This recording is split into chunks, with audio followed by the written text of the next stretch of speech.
Avengers!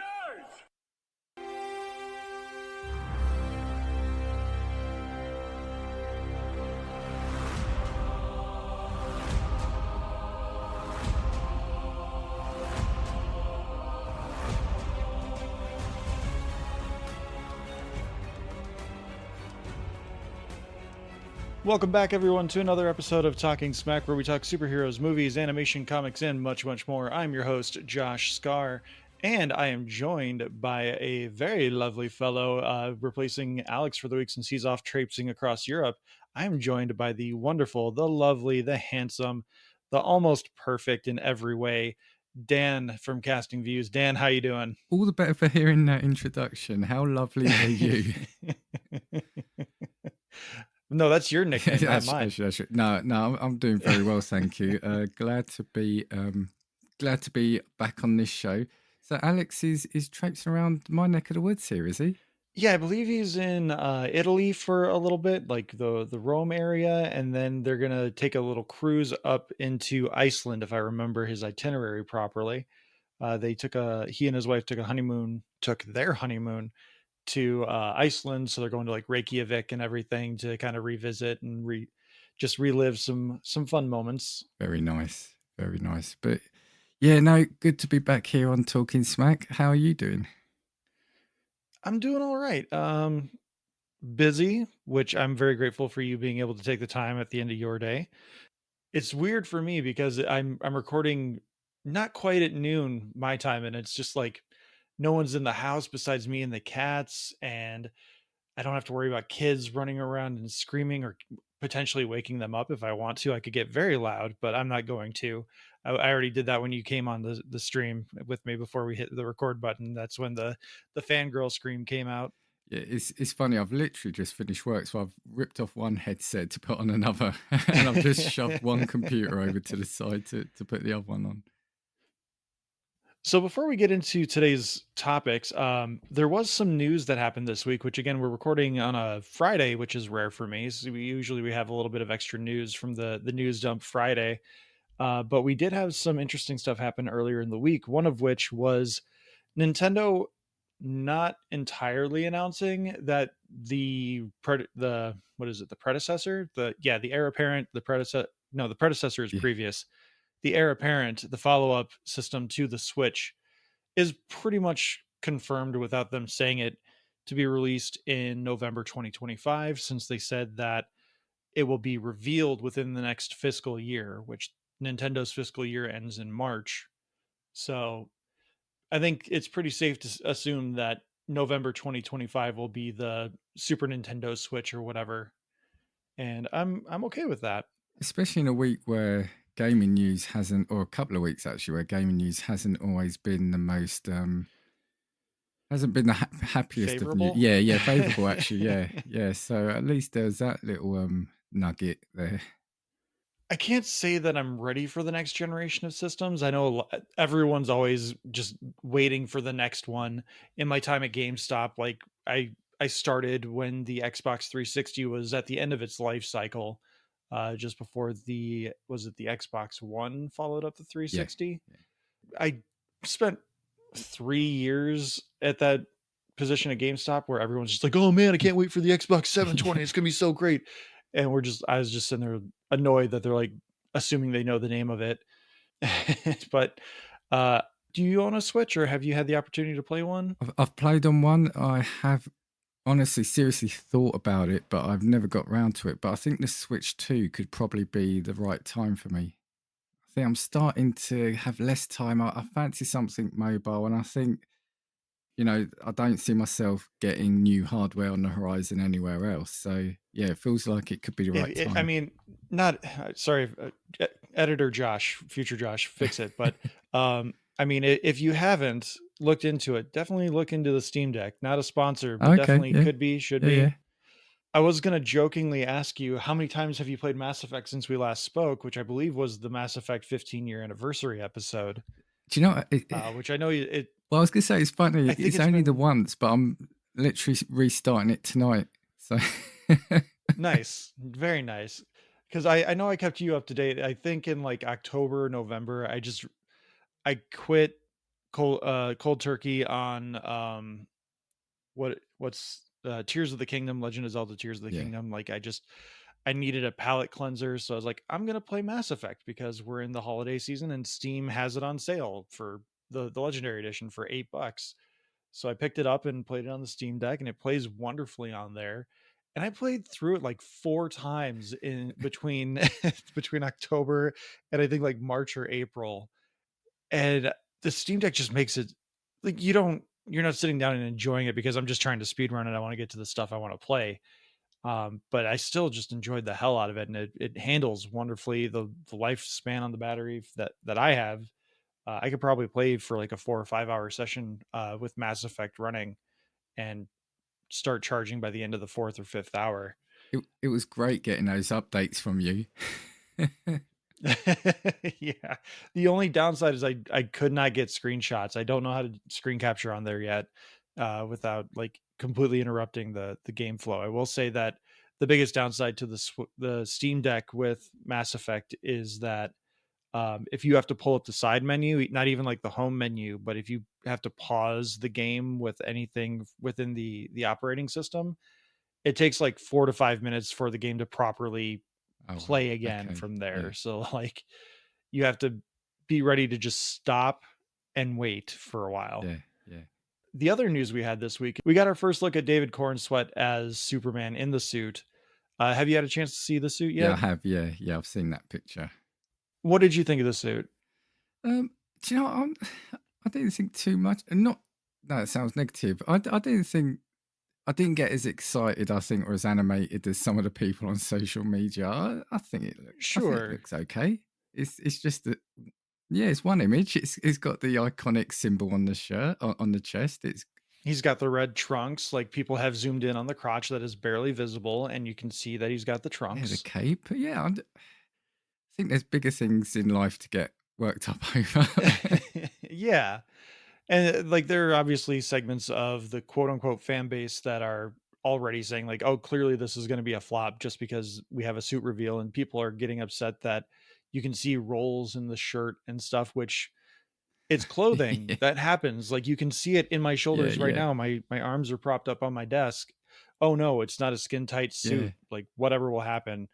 I think the only issue I have with this image is I don't like the collar or the turtleneck, whatever you want to call Okay, it. yeah, yeah, That's a new 52 edition that just never made sense to me, because if he's Clark Kent, or when he is Clark Kent, or when he's presenting as Clark Kent, however you want to say it, that collar just doesn't make sense to me as to how he hides yeah, it.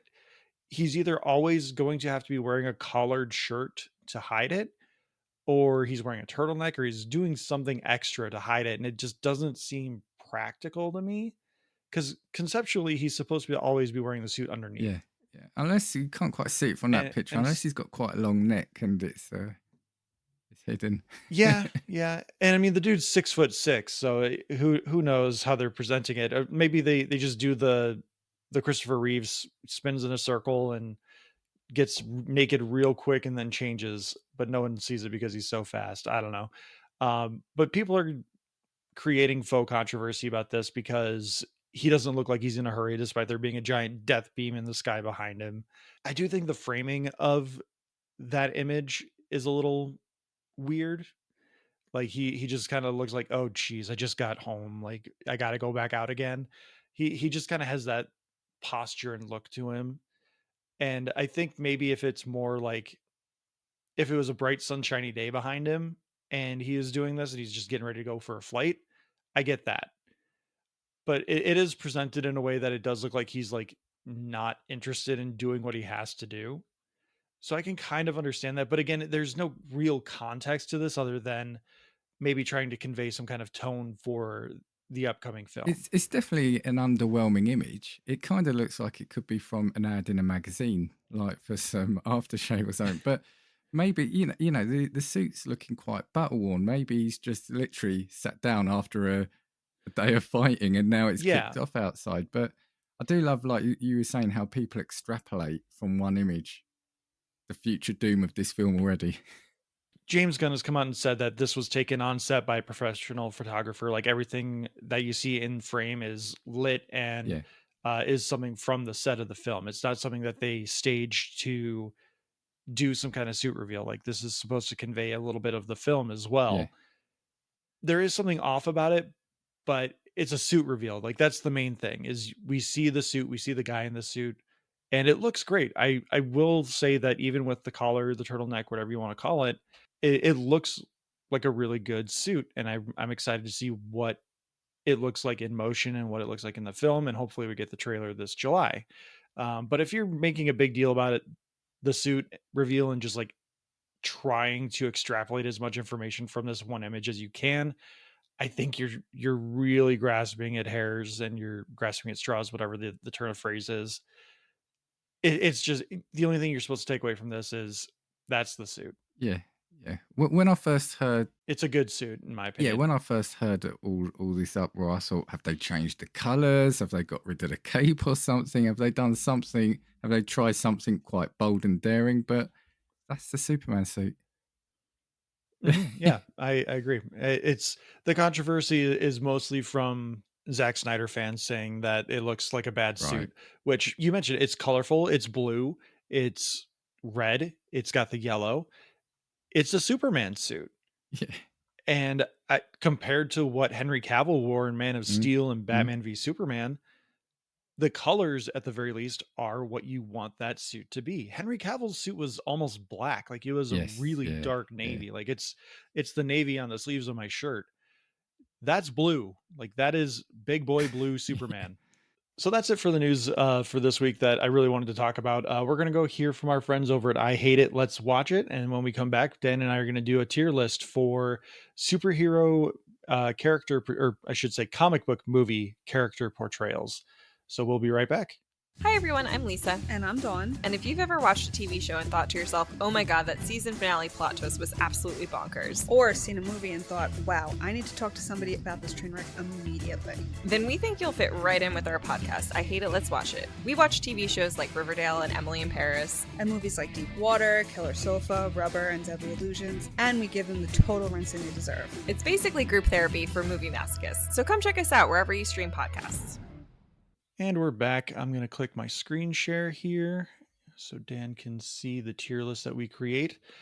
So, one of the things we talked about, or one of the things I've been thinking about, but I brought this idea to you, is the title of the tier list is Comic Book Character Portrayals Tier List. So, to me, what made this interesting is there needs to be some ground rules in what we're ranking with these characters and with these portrayals, because none of these are a one-to-one adaptation of the characters. They are the director's vision that he is interpreting from the script. So we have to take into consideration, does the character fit with the tone of the movie? Is the portrayal a good one within the context of the movie, I think, as well, or TV show in some cases. So I think those are the two main factors. Does the tone fit? And I guess the other way to put it is, do they feel like they belong in that movie? Okay. Yeah. So I think those should be our two main criteria. So let's get started here. The person decided to put this in alphabetical order. So we're going to start with Aaron Taylor Johnson as Quicksilver from Avengers Age of Ultron. I think tonally he fits. It's a very Joss Whedon style character, very quippy, but I think the powers translate well. And I do feel like Aaron Taylor Johnson fits in the movie as well. How about you? Yeah, I agree. I mean, he's not in it a huge amount, really, though, is he? But in terms of what you've set out at the start, yeah, I couldn't agree more. So the only hiccup I can think of is the vaguely Eastern European Yeah. accents that he and Elizabeth Yeah. Olsen decided to go with for the character. So I think that brings him down a notch, because again, the idea is, do they fit in the film, and does is the portrayal in line with what the tone is for the film? I think everything but maybe the vague Eastern European accent fits. So I'm going to give that an A tier ranking for that character I portrayal, think that's fair. because we're doing S, A, B, C, D, F. Does it fit? Is it does it fit with the director's vision for the film, and is the portrayal uh, accurate within, or does the portrayal fit within all that? I think it surely does with Aaron Taylor Johnson as Quicksilver. Again, take what you will about that film. We're not discussing the films. We're just discussing the portrayal within the context of the film. Next up is the man, the myth, the legend, Adam West as Bruce Wayne Batman. You got to go S tier. You should have just started with that already pre-filled. I mean, that is the definition, right? That is exactly. It's a free space. It's he fits the campiness of everything. He delivers the lines wonderfully. He's the title character, so he better fit within the context of the show in all aspects. Next up, we have Alan Cumming as Kurt Wagner, or Nightcrawler, in X-Men 2 or X2. I think he fits the role well in terms of, does the character feel like it belongs in the film, and is the portrayal accurate to what the tone of the movie is?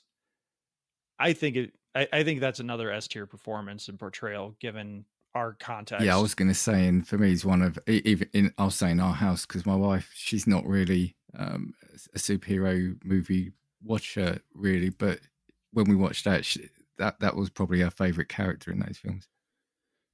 It's a really good interpretation of the character as well within the context of the film. Brian, say what you will about Bryan Singer, horrible person is what I will say, but he wrote it, he adapted a good script, and Alan Cumming as Nightcrawler is almost perfect. All he needs is some swords, that little pirate moment. Next up, Alfred Molina as Dr. Octopus in Spider-Man 2. I can see where you're putting. It's an A tier. It has to, or not an A tier, an S tier. That is, he's the definitive Dr. Octopus. They haven't tried to adapt him again because it's like, how do you top that performance? I was considering an A only because the camp level of Spider-Man 2 is a little off, but he is consistent and he is the anchor of that movie. I don't care what anyone says about Tobey Maguire or Kirsten Dunst or anything like that. He is the anchor of Spider-Man 2. Yeah, I was starting to get a bit stressed when I saw you heading for the A tier, because I was going to defend this one because, as you said, I think he's brilliant. I mean, him as an actor as well, but the portrayal of that character, I think, is standout as well. So, yeah, I think he joins the two that are already there perfectly. All right. Next up, this is going to be a good conversation, I think. It's Alicia Silverstone as Barbara Wilson / Batgirl in Batman and Robin. So this is where the parameters come into place. Take whatever emotions you have about Batman and Robin out of it. Does the character portrayal fit with the director's vision? Does she feel like she belongs in that movie? So it's another set of films I haven't got too much memory of, but I think she did. I think that's a B performance. Yeah. I think her acting is very stiff in certain moments. Like it's later in the movie where she gets the Batgirl suit finally, and Alfred like gets up out of bed because he's been cured, and she's just like, "Uncle Alfred, it's me." Like even in this movie, like that's harsh acting right there. So I think a B performance for Alicia Silverstone, given our parameters, I think that's a pretty fair statement, because like she's still pretty good with what that movie is and what it's trying to do, which is sell toys. Next up is Amy Adams as Lois Lane. I'm gonna say in Man of Steel, only because I don't want to talk about Batman v Superman or Justice League until I absolutely have to, because she's kind of an idiot in both BVS and Justice League. So Man of Steel is like the best Lois Lane portrayal. I'm going to give that an A tier ranking exclusively for Man of Steel. I think it's fair. She's the investigative reporter Lois Lane that we had never really gotten before. Yes, yeah. And it's Amy Adams. It's hard to not appreciate what she's doing with the role, even if she might not know what the character actually is about. Overall, I think an A tier ranking for that, given our parameters, is right where it should be. Next up, this one I think could be an interesting conversation. Andrew Garfield as the Amazing Spider-Man. Does he fit in the tone of the film? Does he feel like he belongs within that film? He's Spider-Man. He better fit. I feel like I need to add a caveat with this one as far as what I'm considering, because there's a flaw in this film, The Amazing Spider-Man, The Amazing Spider-Man 2, that puts nearly 30-year-old actor Andrew Garfield as a high school junior. Yeah. That right there, it has nothing to do with his portrayal of the character. It has everything to do with the tone and the setting of the film by the director. So I feel like that immediately knocks him down to like an A rank. It's not S tier only because if this was a college-aged Peter Parker and a college-aged story, spot on. I think 100% S tier. Yeah, no, I think that's a spot on. All right, next up is an exciting one for me. Anthony Mackie as Sam Wilson, the Falcon, or Captain America modernly. But I mean, we're ideally just going to stick with the Falcon within the MCU. I think this is at worst an A tier. Yeah. He plays it really well. It's a strong character in for me, even in the show as well. Yeah, I think A tier is pretty good. He never feels like he's out of place, but I do think that he maybe he just hasn't had enough to do yet, although he has had an entire show dedicated to mostly him. But I think A is on par with the other A ranks that we have. Next, this is going to be a conversation of a lifetime. Does he fit within the tone of the film the director created? Does he feel like he belongs in that movie? Well, those were some tone, those films, though, weren't they? I love this performance. It is probably my favorite performance from Arnie. I have to, from the bottom of my soul, say this is an S rank performance. That's where some people are going to find that difficult. You can argue with me if you want. I'll bring it down if you think it needs to come down. But Arnold Schwarzenegger as Mr. Freeze, I think is an S tier performance portrayal within the context of the rules we created. Does he fit the tone? Yeah. Does he feel like he belongs in that movie? Yeah, no, and that's what I was going to say, and that's where some people might literally sort of they might have to pick their jaw up off the floor now, is because, you know, especially who else might end up in that S rank. But in your rules, I think that's an absolute given, that spot. I feel bad putting him literally above Anthony Mackie in our ranking here, and right beside Dr. Octopus. I'm gonna have to screenshot this and just tweet it out and just wait for the nonsense to ensue. But I don't care. I'm putting him in S rank. You agree, so that's where he's based going. On Josh's rules, I'm saying here. Cover your bases, Dan. Good call. Next up is Ben Affleck as Batman, or Bruce Wayne in Batman v Superman. As much as I hate a killing Batman, with what Zack Snyder set out for him, I think he pretty much nails it. I'm going to give that an A rank. That's as high as it should be.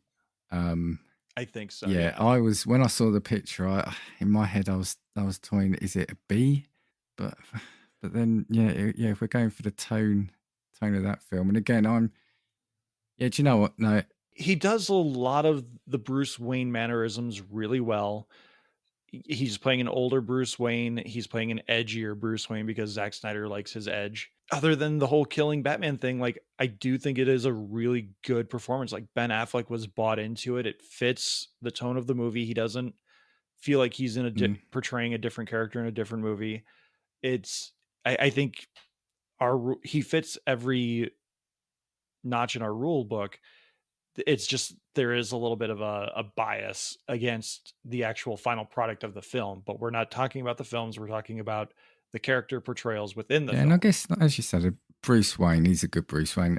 I do often sort of try to rate my Batmans as what they like as both characters, the Bruce Wayne and the Batman. And yeah, okay. All right. You've swayed me. So here's one I'm really interested to get pick your brain on. Maybe I'll let you go a little more into this. But Benedict Cumberbatch as Doctor Strange, like everyone calls him Tony Stark Light or Dr. Tony Stark, just because he has the cynical quips. I think he still does what he needs to do within the MCU and does it really well. Yeah, I think he's one of the better characters. He takes that character, especially when he's playing the pre-Doctor Strange character. You know, he's playing. You just don't like him. He's arrogant. He's he's not a nice person. And then for me, anyway, he turns around to be one of the better characters. I think he takes the gravitas of the role as being, the Doctor Strange really well. I think it's believable. I think it fits within the films he's in. I think he can carry off, and it carries off the solo films as well. I like it. I think it's a good portrayal. Yeah. So the question becomes, is it an S tier performance or is it an A tier performance? For me, if I would try not to be swayed by you, I kind of was leaning towards the S for me. I was leaning more into the S because, yeah, I feel like he has kind of become synonymous with the role. Like we could say the S tier stands for synonymous. It's something that, as you said, he blends into the role really well. Like, yeah, he does have the vague generic accent, American accent, but you get used to it really quickly. And I feel like he has really evolved into the character. He's not afraid to do voiceover work. Like he's done the Doctor Strange voice for What If, as well as doing other roles, but we're talking strictly Doctor Strange. So I think that works pretty well. All right. There's a long list here. Next up, this is going to be another controversial take. Carol Danvers, Brie Larson, Captain Marvel. I think that's an A tier performance. I think, well, maybe more B. It's a hard. Only because Marvel is too scared of the character. Yeah.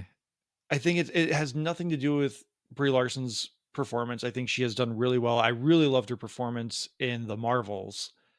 But the Captain Marvel movie, they were clearly too scared to give her a personality. So they went with a memory loss thing. Yeah, and the cameos in the other films aren't enough there's not enough of that to give anything away of her as the character as well, I think. So yeah, and her appearance in Avengers Endgame was actually the first time she ever suited up for the role.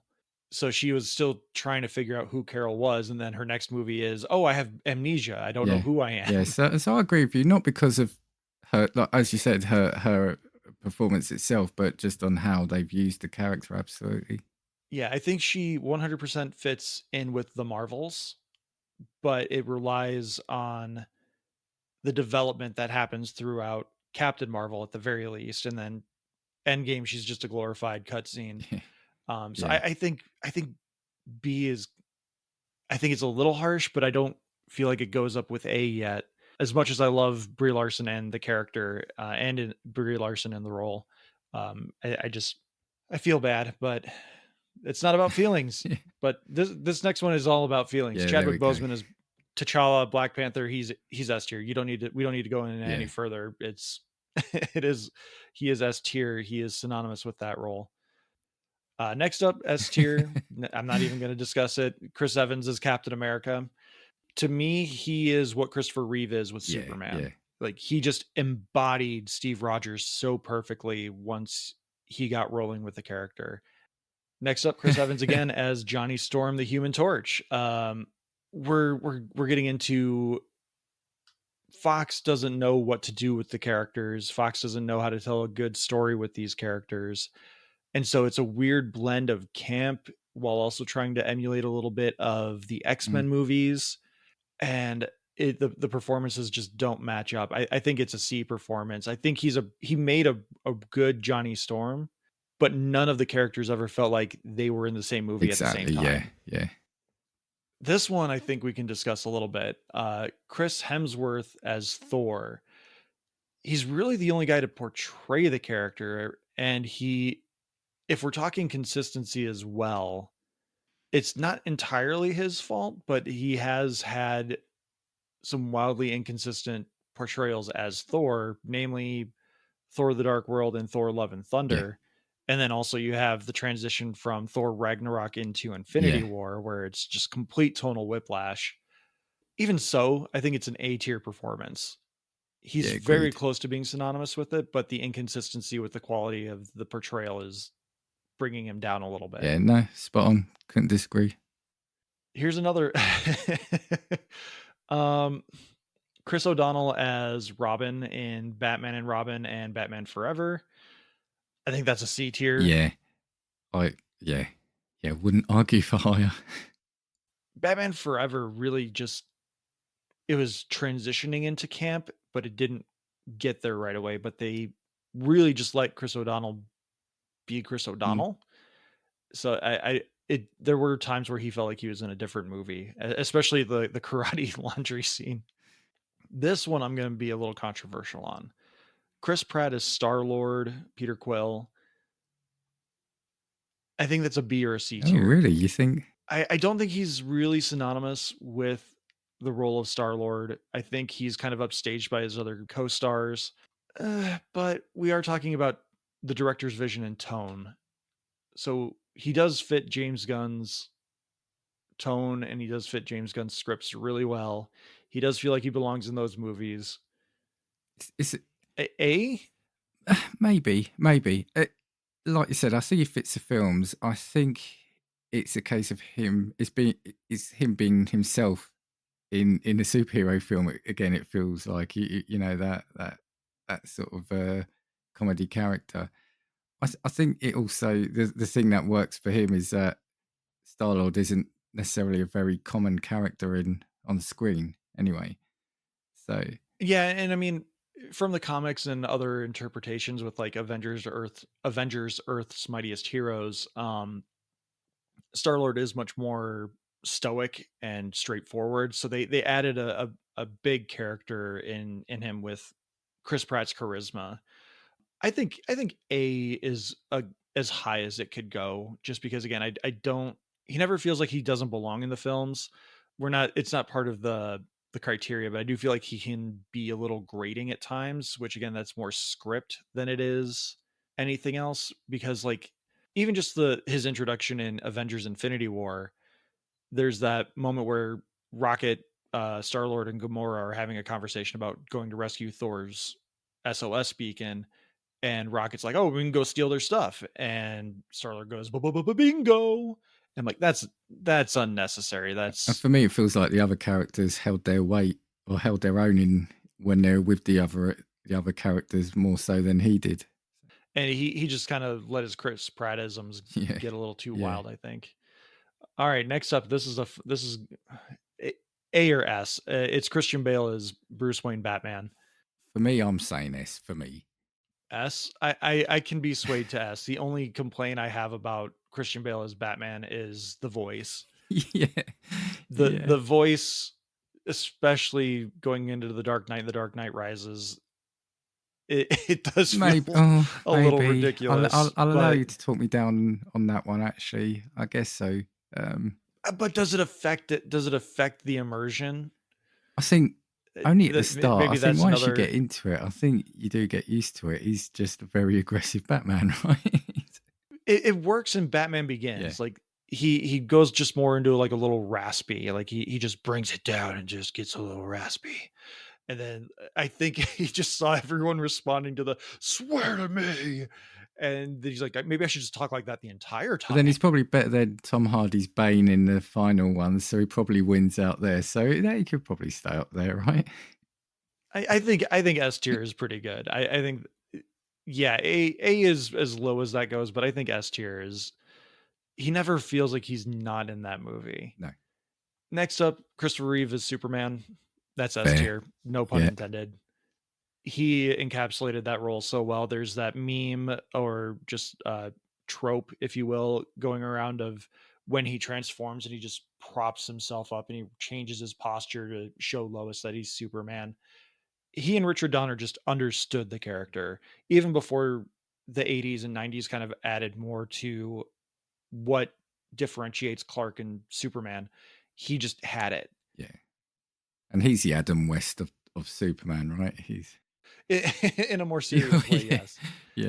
Yeah. This one, I don't feel like there's enough context to it, but Cillian Murphy as Jonathan Crane or the Scarecrow in Batman Begins, although this is the Dark Knight Rises poster, I think it's a B tier. Yeah. He doesn't get a lot of play. He doesn't become synonymous with the character, but he does really well with it, and he fits Yeah. within the context of the Fair. movie. Yep. Next up is Robin Scherbatsky, aka Kobe Smulders, aka Miranda Hill from Marvel's Avengers and Shield.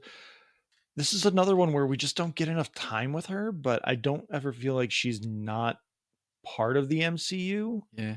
So I would put that in the B tier. Yeah. No higher. I like her, but I just find she's what's the right word? Is it stoic when it's almost like she's trying to be too serious? Sort of at times, it's a good character, but as you said, there's just not enough to. Yeah, they never fleshed her out as Maria Hill. Like, she never got a chance to really show her personality. There was a little bit in The Winter Soldier.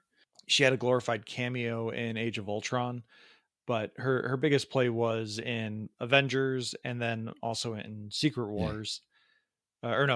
Secret Invasion. Avengers is a much better portrayal of the character, I think, than in Secret Invasion, which she gets killed off by the end of episode 1 or 2. So I think B tier is right where she belongs. Next up is Colin Farrell as Bullseye in the Ben Affleck Daredevil movie. Don't really remember it that much. I'm going to give our first D. Yeah. I think he's going for something, but he does not feel like he belongs in the same movie. Yeah. He is a completely different character. He's much more camp. Although there are campy moments. Like, there's the whole like fight dance in the playground that happens in that movie between Daredevil and Elektra. His Bullseye, he's got the Matrix leather coat, which, like, I guess aesthetically that kind of fits since everyone else is in leather. But overall, like, I think his Bullseye is wildly entertaining, but it doesn't fit that movie. And this is a personal thing, but doesn't matter what role he's in. When I see Colin Farrell, I just see Colin Farrell. That's the thing with me. It's one of those, so I find it difficult. Whether I like him, I'm not saying he's a bad actor. It's just, when I say I didn't see Bullseye, I saw Colin Farrell. You're going to have to talk me into one of these two. Dane DeHaan as Harry Osborn. I'm going to go D or F. I don't know if we're including the Green Goblin performance in this. If we're including the Green Goblin performance, I'm going to go F. But I think as a Harry Osborn, I think you could persuade me to be a D. Yeah, it wouldn't be higher than that. Again, I'm not too fussed with that performance. Didn't get on with it. I think as Harry, I think it's fine. But when he becomes the Green Goblin, that's when it like really just collapses. But given that they're giving us Harry, the tier list is giving us as Harry, okay. I think we'll just assume he's Harry Osborn. So we'll give him a D just to be nice. Next up, we've got Danny DeVito as the Penguin, Oswald Cobblepot in Batman Returns. With our rules, that's an A or an S tier. I have my own feelings about the interpretation of the character from Tim Burton, but that's not Danny DeVito's fault. This is, does he belong in the movie? Does he fit the director's vision? I'm gonna go A tier. Yeah, I agree. I'm trying to formulate the right words here, but yeah, I mean, like I said, I think the look of the character fits the film. There's just something about the character, and like I said, it's not Danny DeVito, but I think an A tier is more than fair, right? Well, we already have Arnold up in the S tier.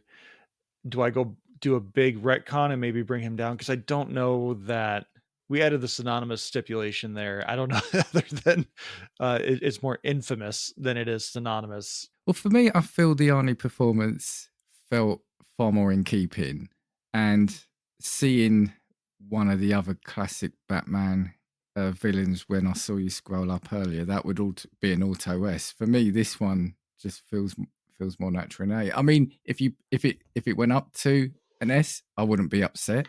If you brought Arnie down, again, where it's about semantics, but for me, I think the Arnie position for me feels right for him and that character. And I am thinking about Batman Returns a little bit, and the tone of that movie is also a little wildly inconsistent because it does shift between camp and overly serious a little too much. Like, with the previous movie with the Joker, you can kind of do that because the Joker lends himself to do that. But with the Penguin and Catwoman, like there are some elements where it's like, oh yeah, this is just like Batman 89, Yeah. but then also it shifts into Batman 66 and it's a little tonally disjointing. So I'm going to leave it. I think A tier for Danny DeVito as the Yeah. Penguin is good. Oh man, we might have to just start picking and choosing.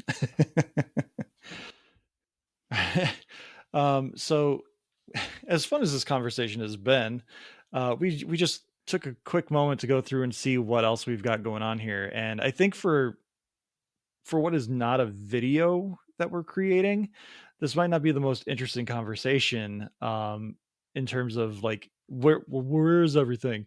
But this has been a wonderful conversation with Dan. I like what we're doing with this, but we've still got, how many are 1 2 3 4 5 6 7 8 9 10 11 12 13 14. There's 14 columns per row. We've got like 8.5 rows to go still. So in lieu of running this episode for 2 hours, we've already had a really good conversation. There are just, I think I'm going to scroll down. Maybe we just highlight like 1 or 2 performances that stand out from the list here. For me, I saw Michael Clark Duncan as the Kingpin from Ben Affleck's Daredevil. I would have put that in S tier. Yeah. To me, he is synonymous with the role. He fits that role perfectly. He had the voice, he had the gravitas, he had the je ne sais quoi, where you could be like, yeah, he's just a sleazy businessman, but he's got charisma. So, that's just the kind of person they are. But then you see the darker side of him and you're like, yeah, that man could crush me. Yeah, he is the character. Yeah. And that's one of the few unfortunate ones here where it's like, oh man, the movie bombed and he died. Like if Marvel could have brought him back instead of Vincent D'Onofrio, I think people would have been a lot more excited for him, some MCU stuff. But anyone else from these images really sticking out with you as like S tier or just bad? I mean, S tier, are we looking at? I mean, we've got a couple of Jokers there, right? Is that Heath Ledger third? Yep, third column there at the top. Yeah, we've got Gary Oldman as Commissioner Gordon. Like I think those 2 are S tier performances. Like DC is continually trying to replicate that Joker formula that Heath Ledger and Christopher Nolan found. Here's an interesting one, actually. I want to put to you. What about Scarlett Johansson as Black Widow? I think I would put that in like a C or a B tier. She just, as much as I love Scarlett Johansson as like a beautiful person, I don't think she has anything that really makes the character notable. She has a sly wit, a dry wit about her, but that's like every other character in the MCU. Yeah. I don't think there's anything particularly notable about her performance other than, again, she fills out the suit really well. It's just the normal, I'll say normal, just a normal performance in those films, isn't it? Like it's Scarlett Johansson playing Scarlett Johansson, who can occasionally kick someone in the face. I kind of want to call this one out just because there are rumors that she might be appearing in Deadpool 3. Jennifer Garner as Elektra. Okay. I think I would probably put that as a C or a D tier. And that's partly because I think she fits in Daredevil. In her own solo movie, I don't think anyone had any idea what was going on. Like Elektra, if the internet was around back then, or like as powerful and as what's the word I'm looking for, as viral as it is now, Elektra would have been shit canned as badly as Madam Web was. And like Elektra's a more notable character too. So like that performance in that movie would have just buried Jennifer Garner, I think. Yeah, agreed. I mean, it was bad enough without there was enough criticism without the social media that we've got now. So yeah, again, I think you're spot on there. What's your take on, if I get the name right, is it Grant Gustin, the Flash from the TV show? That's a good conversation. I stopped watching The Flash around season 4. Like I just fell behind on all the Arrowverse stuff. and I was just like, whatever. I think the portrayal is fine. I think my problem is more the issue with the CW format where everyone needs a team. Yeah, yeah. So he never really becomes the Flash. He always just becomes the tool of Team Flash, in my opinion. And like maybe that changes in later seasons, but he just I think part of it is also the suit. The suit never hit a point for me where I was like, yeah, that's the Flash suit. Like it just none of it really blended together. So I would probably give that a generously, I think I would give it a B just because he did play the character for 10 years. So there had to have been something to it. Yeah, I like him. I like his portrayal. But even me, I went off the show after about the 4th or 5th season, because it just felt too elongated. But I think he was, for me anyway, the standout performance within that show. Anyway, probably more so out of the costume than when he was in the costume, to be fair. I think I can pull a couple more here just to be a little more thorough in the conversation. Since you're British, and I think this might be an interesting conversation. James McAvoy as Professor X, which I don't see Patrick Stewart on the list here, which is weird because Patrick Stewart would be S tier. James McAvoy as Professor X, that's one where we have to take into account our rules where X-Men First Class is when he becomes paralyzed, and we go through a journey with him. And I feel like he does fit pretty well in all the movies. The only issue becomes he never wanted to get his hair cut. And until they basically made him in X-Men Apocalypse. So he's always just long-haired hippie Professor X, which I think works for First Class and a little bit with the drug addict interpretation they give him essentially with Days of Future Past. But then the character just kind of becomes very one note after First Class, and even a little bit in Days of Future Past, where he's just like, I can't use my powers because if I use my powers, then I can't walk. Yeah. It just didn't convince me as a portrayal for me anyway. Yeah. I mean, again, I like him, but I don't think I feel like that would be a B tier performance though. He does really well with what he's given, but it's never as immersive as Patrick Stewart as Professor X. Yeah, no, agreed. It doesn't jump out to me. I wouldn't even remember that he played that if we hadn't have done this now. That's fair. I mean, he played Professor X almost more than Patrick Stewart, I think. Yeah, that's a good shout, isn't it? Yeah. Harley Quinn, Margot Robbie. I feel like there's a few things working against her to make her synonymous with the role, namely bad movies. I think she did really well in The Suicide Squad and with what she was given in Birds of Prey. I think in 2016's Suicide Squad, Oscar-winning Suicide Squad, they really just went, oh, the new comics have her in short shorts and a corset. Well, we can't have her in a corset, but we can leave the short shorts. Let's just put a bunch of tattoos on her and make her punk rock. I think she makes Harley Quinn a palatable character because I know one thing for a lot of people is the heavy New York accent is an issue for some people. But I think with what she's given, I think that's an A tier performance. Similar to Chris Hemsworth, her movies and the tone of the character are wildly varied. I was going to ask you, actually, is that what drops it to the A for you, that varying? She feels like she is a brand new character in every movie she's in. Yeah, that's fair. And I feel like that's similar to Chris Hemsworth, where she encapsulates the role really well, but because the character's portrayal is so wildly varied, it just doesn't fit. The thing that's gone in her favor as well is that it's a role that hasn't been portrayed on screen before, well, outside of animation potentially. So again, it's not a role that many people would know. So for a lot of people, that's why she is, right, Harley Quinn. She gets the benefit of recency bias as well as, like you said, being the only person to portray it. So like there are some things that play in her favor with that, but I do think she plays the role really well. I do have a little bit of a bias against the face tattoos. Like I don't mind the other tattoos other than the very gratuitous Lucky You tattoo that's in her lower abdomen. that they show off several times in the 2016 Suicide Squad. Like that's a little too on the Yeah. nose.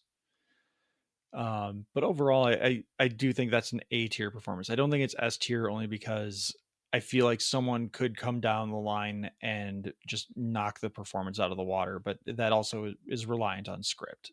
Did we have anyone in the F? No, we haven't at the moment. So I mean, if we want to just look here real quick, if F tier performances, I would do kid from Ready Player One and X-Men Apocalypse. First Class, I would do his Cyclops, I think. And part of that is just Fox never understood how to do anything with Cyclops. You can also have what's his face from Top Gun Maverick as Reed Richards in Fantastic Four. Yeah. I forget his Miles Teller. That's his name. That I think that's an F tier performance as well.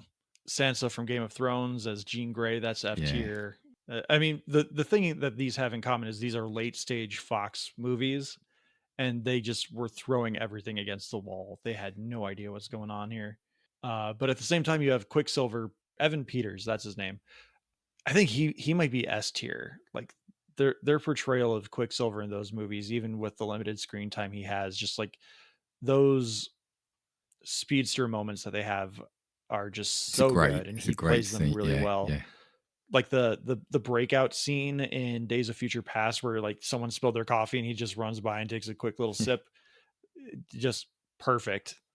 Ezra Miller, that's another one where I would probably go D or F tier. They always feel like they are not in the same movie as anyone else. Even in the Flash movie, their performance is just not on the same level as what everyone else is putting out there. And especially in Justice League, it just does not feel like they're in the same movie at all. That's one I would give an F tier too. Okay, so we padded that out a little bit. That tier as well. Yeah, we got to make sure there's some. I mean, there are clearly some bad ones, but I don't like skewing negative, but what's his name from Iron Fist? That's another. I never watched that show either. Finn Jones from Game of Thrones.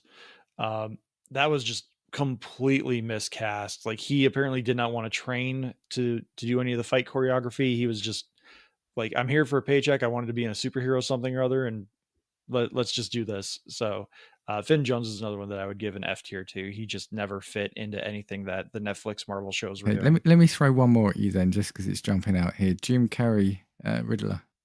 Ooh, I would probably put that in the C tier because they're clearly just trying to let him be the Joker, but they have to fit it into the context of the Riddler. Jim Carrey in a Riddler suit. Yeah. Batman Forever is going more camp, and I think that's part of the inconsistency within the movie because Tommy Lee Jones is trying to do a Tommy Lee Jones thing, but he's also trying to keep up with Jim Carrey, and Val Kilmer's doing a very stoic Bruce Wayne Batman who's got his own love thing going on. He's more interested in that. There's just a lot going on in Batman Forever that doesn't make a good movie or a great movie in any stretch of the imagination. I think his performance is fun in that movie, but as the Riddler, and does he fit in that movie? No. And you can even see it in the sequences where he is in there. Like he stands out like a sore thumb, and that's Jim Carrey. But with what these movies are going for, I don't think he really fits the rest of the film as well. But I think that's a good place to let off. I mean, Tom Hiddleston's Loki, that's an S tier.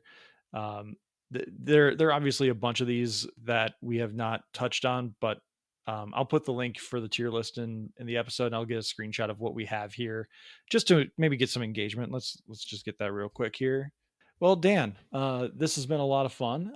Thank you for taking the time to be here, and let everyone know where they can find you. You can find me across social media and on podcast platforms at Casting Views. Yeah, if you haven't heard my show, give it a try. Hopefully you'll like it. What episode do you have coming out this Sunday that will be available now? So this Sunday at time of recording is actually going to be a solo episode of me, just me.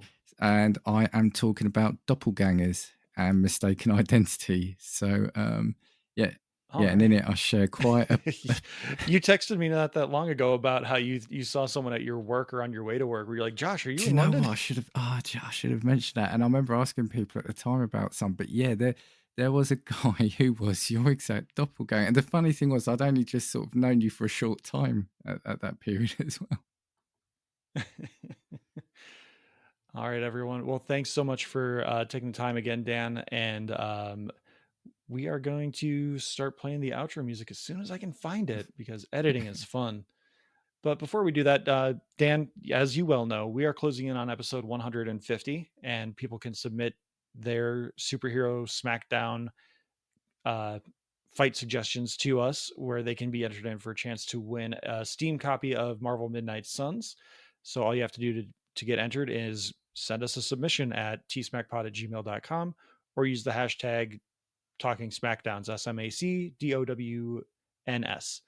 So we are closing in on that. Where I think we're only like 3 weeks away now, which means we have 3 recording sessions to get to before we do that.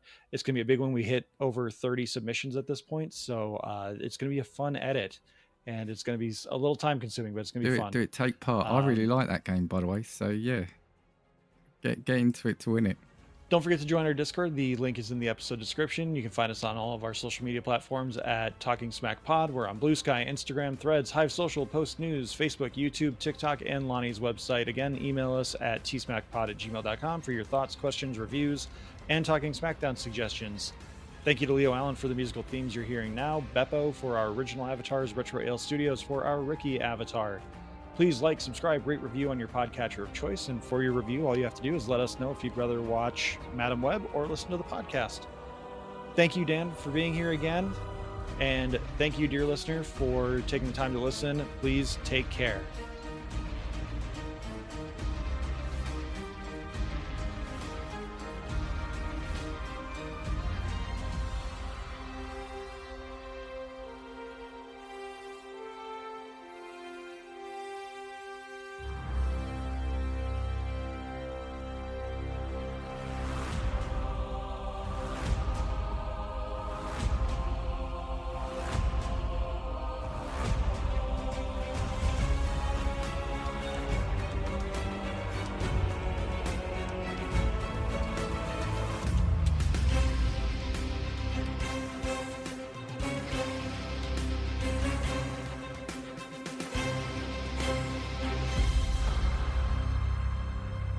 Watch Star Trek. And listen to Casting Views.